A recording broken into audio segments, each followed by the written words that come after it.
saludamos desde Ecos del Magisterio, el programa institucional de la Comunidad Educativa del Norte de Santander, de la organización sindical ASINOR. Saludamos también al compañero presidente Juan Carlos Peña Moreno, que ya está en sala, y por supuesto a el compañero Hugo Cárdenas Vega, fiscal de la organización, con quienes compartiremos los próximos 12-15 minutos haciendo un conversatorio en este editorial del día de hoy, que nos ocupa respecto a esos 216 días en el que se tendrá noticia de quién será el próximo presidente de Colombia. Faltan 7 meses y 6 días exactamente para las elecciones presidenciales del próximo periodo 2022-2026. Hugo, muy buenos días. Gracias por aceptar la invitación de la Secretaría de Prensa para compartir en este editorial. Bueno, muchas gracias a usted, Yolima. Es un tema de actualidad y un tema muy importante que tenemos que tocar los docentes, y por eso aceptamos participar en este conversatorio. Bien, bueno, Hugo, vamos a ubicar un poquito en medio de esta coyuntura, y se presenta un primer ítem que es la alta incertidumbre que se vive en el contexto, en el entorno. Tenemos cerca de 50 precandidatos a la presidencia, así lo esboza la pasada encuesta, el pasado resultado de SPIC, Consultoría de Reputación, que dice que hay 50 precandidatos a la presidencia, con situaciones como los partidos en su interior muestran mayor opción, y los partidos que tienen mayor opción se muestran divididos. La mayoría de los colombianos no tiene claro su decisión de voto, y el nuevo partido de contienda podría, digamos, generar esta ruptura. Frente a eso, ¿qué podríamos nosotros analizar, Hugo, en medio de esta incertidumbre del entorno?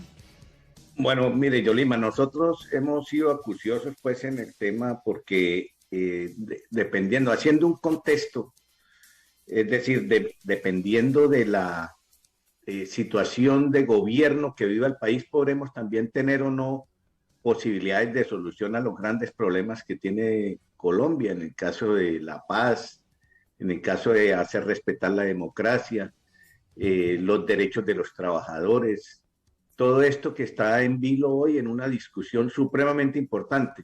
A pesar de que el espectro es muy grande, podemos decir con seguridad que va a haber solo dos tendencias al final, que una es mantener el statu quo, es decir, mantener el gobierno tal como lo tiene hoy el Estado colombiano, o dar la posibilidad de una transformación, un cambio, y ese cambio pues podría venir desde el punto de vista de los sectores alternativos que han sido excluidos durante 200 años en la vida política del país.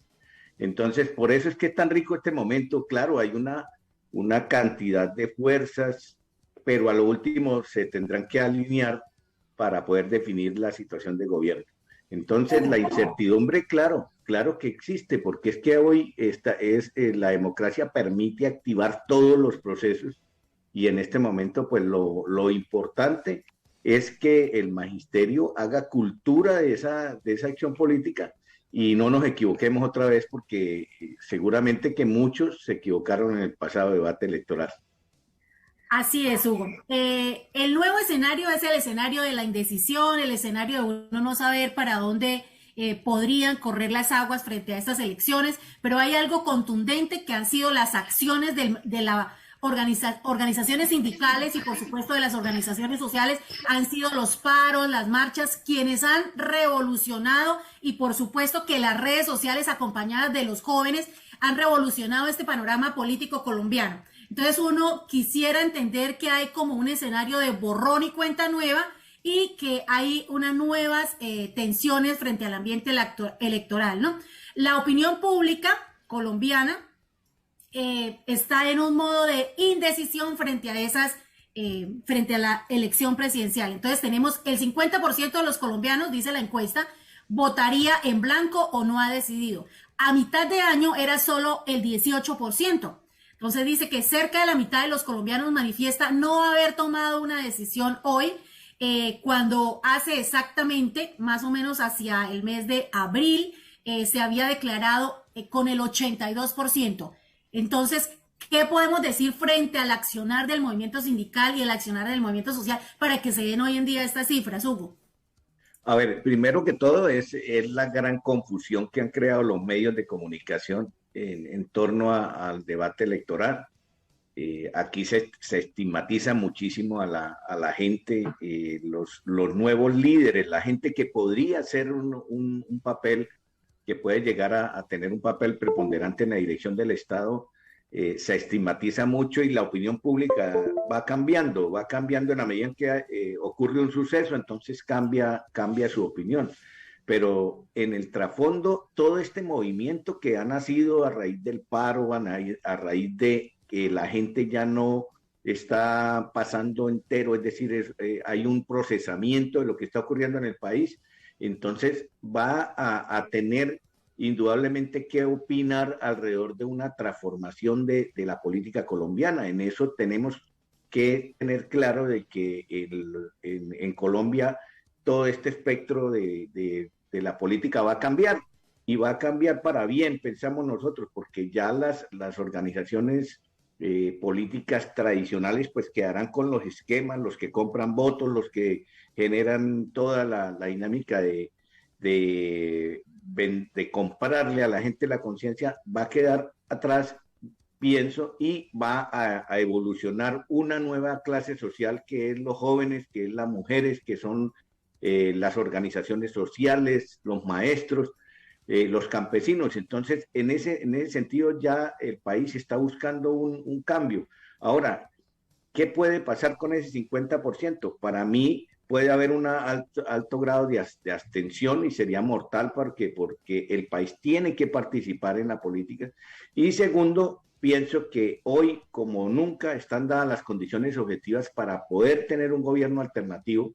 Y ese gobierno alternativo hay que fabricarlo alrededor de un programa y una unidad de todos los que de alguna manera nos sentimos de alguna manera excluidos realmente de la participación en la política, que la verdadera política del país. Hugo, frente a la pregunta, esto fue antes de julio, antes del paro, a mediados de marzo, finales de marzo, se hizo la pregunta, si las elecciones para la presidencia fueran mañana, ¿por quién votaría usted? Las encuestas arrojan resultados de 9 candidatos, Gustavo Petro, Sergio Fajardo, Juan Manuel Galán, Rodolfo Hernández, María Fernanda Cabal, Federico Gutiérrez, Alejandro Gaviria, Oscar Iván Zuluaga, Enrique Peñalosa. Y de esos déjeme decirle que están en el primer puesto con el 17 Gustavo Petro, después le sigue con el 7% Sergio Fajardo, Juan Manuel Galán con el tercer puesto y Rodolfo Hernández. Después está la señora María Fernanda Cabal, todos ellos precandidatos a la presidencia. Esta encuesta nos deja claro, obviamente, que sí hay una gran tendencia a el sector alternativo. Es decir, a pesar de que están con muy bajo porcentaje, entonces, pues sí hay un sector amplio de la población y por supuesto ya lo ha anunciado usted, las mujeres y los jóvenes esta vez tendremos una gran incidencia en esta elección a la presidencia del próximo periodo 22-26. Tenemos otro atenuante que es que se percibe un cansancio de las discusiones entre las vertientes de los gobiernos dominantes, aunque sabemos que aquí en décadas ha habido un gobierno dominante. El actual escenario de discusión pública pues ha planteado 3 líneas muy claras de políticas. Esa derecha, que es del gobierno dominante, que nosotros hemos decidido llamarlo el innombrable de esa tendencia, está también una tendencia de izquierda hacia este candidato Petro, y está un centro que no tiene liderazgo. Entonces, ¿qué hacer nosotros como movimiento sindical frente a estas 3 líneas? O sea, ¿cuál sería la mejor forma de acercarnos a lo correcto? Bueno, primero yo pienso que en la primera afirmación que hacíamos en el sentido de que en Colombia va a definirse en dos tendencias solamente, la tendencia de mantener el statu quo de este gobierno que nosotros por supuesto vemos que es un gobierno que no garantiza los derechos, que echó atrás la paz, que nos implementó unas reformas totalmente regresivas, que tuvimos que derrotar la reforma tributaria, que tuvimos que salir a la calle, que hubo la cantidad de muertos que hubo en este paro, pues es un gobierno que no nos representa y que no podemos nosotros indilgarle al magisterio pues una esperanza de que estos gobiernos van a ser salvadores. Aquí la única esperanza es la unión de todos los sectores de izquierda democrática, los sectores de centro, los sectores que hoy se agrupan en el pacto histórico y que se agrupan en Alianza Verde. Es necesario que se tiendan puentes de unidad para que ojalá pudiese haber una sola consulta en mes de marzo con todos estos candidatos de estas tendencias que todos de alguna manera rechazamos ese tipo de gobierno de ultraderecha y que podría beneficiar de alguna manera una posibilidad de tener un solo candidato. Indudablemente que hoy Gustavo Petro tiene una connotación muy importante. Hay que evitar que se estigmaticen los candidatos. Y también hay otros muchos candidatos aquí, de los que usted plantea, que tienen valores importantes y que es necesario hacer seguimiento de ellos para que podamos de alguna manera ir juntando esfuerzos, porque si no, si se divide la opinión de los alternativos, indudablemente que podría ganar nuevamente el gobierno actual y eso sería fatal para la población porque nosotros hemos visto que este país prácticamente está en una condición, una hecatombe, una situación muy compleja y solo la unidad podría ser el que facilitara el tema. Nadie hoy tiene garantizado que en la primera vuelta gane la elección presidencial, por tanto, es muy importante, sería muy importante que se llegara a un acuerdo antes, en la primera vuelta, pero si no se llega, hay que tender los puentes para que entre todos los demócratas de Colombia podamos tener el que gane, el que quede en la segunda vuelta alternativo, se respalde, cualquiera sea de estas tendencias, pero que garantice un programa para todos los colombianos. Hugo, bueno, vamos a finalizar entonces este editorial y tenemos cuatro situaciones importantes. Uno, el contexto es un contexto de indecisión, un contexto de esperanza de encontrar algo nuevo bajo el sol, una causa que la gente está agotada con el gobierno dominante de décadas aquí, está definitivamente, y retroceder de repente a un gobierno que dejó su mandato muy cercano, pues sería casi que estar en lo mismo. La gente está en búsqueda del equilibrio, la sociedad colombiana está buscando un equilibrio, los movimientos sociales, los movimientos de organizaciones sindicales, los jóvenes, las mujeres empoderadas, estamos buscando un equilibrio para salvaguardar la sociedad propia y además de nuestros hijos, ¿no?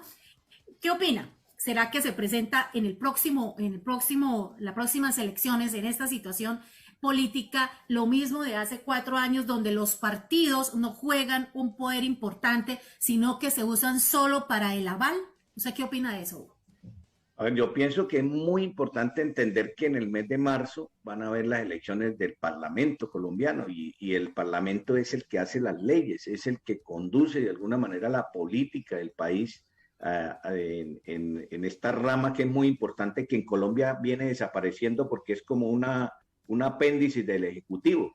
Es decir, aquí no hay autonomía de ese Congreso, pero si logramos tener allí una gran participación, unas mayorías democráticas, pues es un principio importante para poder garantizar que un gobierno alternativo tenga la probabilidad de aprobar unas leyes beneficiosas para la comunidad. Yo tengo la esperanza y la fe de que los maestros vamos a ser líderes fundamentales para llevar maestros al Congreso, para llevar educadores al Congreso de la República, al Senado. A nosotros nos han propuesto incluso que estemos en lista de la Cámara. Nosotros hemos dicho que no es el momento ahorita por algunas dificultades, pero sí es muy importante ir perfilando líderes hacia ese Congreso de la República. Y por supuesto, si en este momento debemos es abrir unos liderazgos para hacer pedagogía con la comunidad, con la gente, para que no sean los medios los que elijan, porque es que hay unas cadenas nacionales que son las que dirigen la opinión pública, son las que manejan los grandes partidos y no permiten que otros liderazgos lleguen acá. Yolima, yo creo que es importante esto que usted se atrevió a hacer hoy de abrir una compuerta saliéndonos del plano eminentemente gremial, es muy importante porque tenemos que trascender de alguna manera que lo gremial depende de la acción política. Nosotros no podemos resolver el problema de los maestros si no tenemos también unos parlamentarios y tenemos un gobierno que nos ayude a colocar la educación, la salud pública, a colocar el agua potable, el saneamiento básico en favor de la comunidad. Aquí hay que hablarle clarito a la gente y eso es lo que tenemos que hacer quienes de alguna manera representamos un liderazgo en las organizaciones sindicales y sociales. Así es, Hugo Cárdenas Vega, fiscal de Asinor, usted lo ha dicho, seguramente como organización social, obviamente política, porque todos los órganos, todas las organizaciones sociales y grupos sociales son políticos. Estaremos en la tarea porque aquí, como líderes sociales, tenemos la responsabilidad social de orientar sobre la verdad y sobre una buena elección para que nuestra sociedad mejore cada día. Y el tema de la educación es supremamente importante. Tenemos casi 100.000 vacantes de vacancia definitiva congelados porque el sistema maestro nos congeló el proceso de vinculación por concurso de méritos. Tenemos salarios congelados porque los maestros que entran en provisionalidad tampoco ascienden, tampoco ganan más. Entonces toda esa situación y toda otra coyuntura, el Estatuto Único Docente, el cumplimiento de los acuerdos, desde lo gremial, Hugo, pero también la responsabilidad con el entorno cercano, con nuestras regiones, con nuestros municipios, con las carreteras vueltas nadas, con los campesinos sin poder cultivar con todo este crecimiento de la materia prima para poder cosechar sus tierras. En fin, muchos temas. Hugo Cárdenas, gracias por estar aquí en el editorial de Ecos del Magisterio. Gracias a usted, Yolima, por esa oportunidad y esperamos que nuevos foros existan de esta naturaleza con nuevos compañeros, con los directivos de Asinor, que estamos llamados a opinar en todos estos temas cruciales, importantes, porque no nos basta con salir a la calle a gritar cada vez que nos toca hacerlo, sino es también propugnar porque lleguemos a los estrados de poder. El pueblo tiene que llegar al poder y ese poder está en el Congreso y está en la Presidencia de la República. Otros países lo han hecho. Hoy tenemos que luchar por la democracia y el llamado es a quitar el tabú de estos temas, a quitar el tabú. La Constitución en el artículo 40 nos permite hablar, participar en política a todos los ciudadanos colombianos. De pronto hay unos límites para los maestros, en el caso del aula de clase, eso sí hay un límite que no puede utilizarse en la cátedra para hacer política, pero en el resto todo ciudadano puede conformar partidos, puede opinar, puede discutir en política. Y lógicamente que este llamado es a que el magisterio trascienda en esa posibilidad de generar una importante historia de cambio en Colombia. Muy amable, Yolima, por esa oportunidad. Muy bien, Hugo, nos queda la tareita, armaremos entonces un foro al respecto de esto.